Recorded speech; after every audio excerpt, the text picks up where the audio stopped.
Hi, I'm Rachel Cobb, and welcome to Google. In this short presentation, I'm going to talk about a few things that really stood out to Crystal and me about this case. I'm going to address a few of the core principles where we will talk about how they relate to their strategy in our discussion this week. We will discuss which endeavors of Google have been successful and those that have not, carefully sorting out how each of these items may have differed from or adhered to Google's core principles and its business model. Addressing these key factors will help us determine Google's strategy with its deficiencies and successes. With Google being a worldwide leader in internet search optimization, it makes sense that we are discussing this case in our class. Utilizing our skills as strategic decision makers, we will review and determine if Google's mission and philosophy has guided them to where they stand today. It is Google's mission to organize the world's information and make it universally accessible and useful. As we have learned from the case problem in our text, Google has maintained their mission and they're consistently searching out ways to improve its services.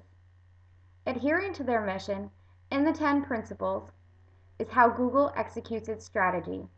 If you want to see the 10 principles, visit Exhibit 1 on page 385 of our text. Google's 10 principles of corporate philosophy has helped them to maintain their competitive edge and strive for their mission.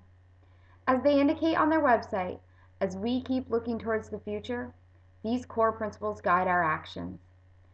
Upon review of their website, there is a clear statement that they regularly review these 10 things to ensure that they are adhering to their core principles, and they ask the users to hold them to it. Google's number one principle, to focus on the user and all else will follow, is a philosophy that helps them keep their website user-friendly.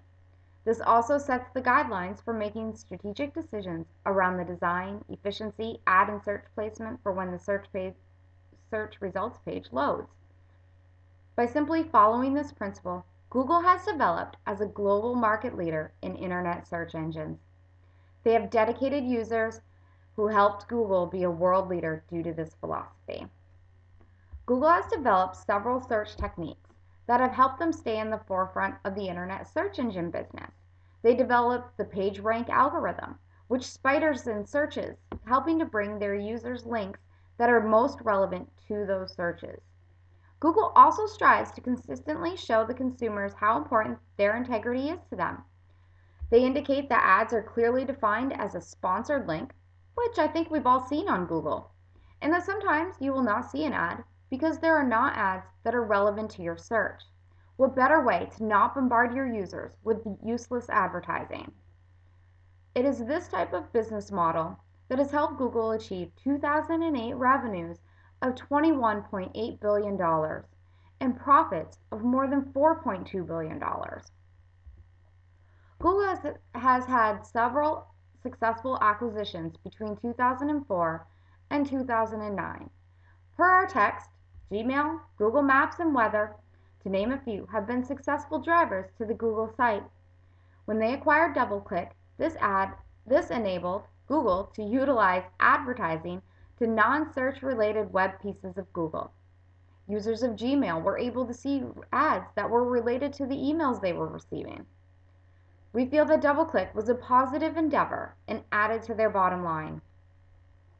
Additionally, the development of the Android operating system enabled Google to increase its already solid market in mobile search and to increase its advertising. The Android OS was designed to compete with the Apple iPhone OS.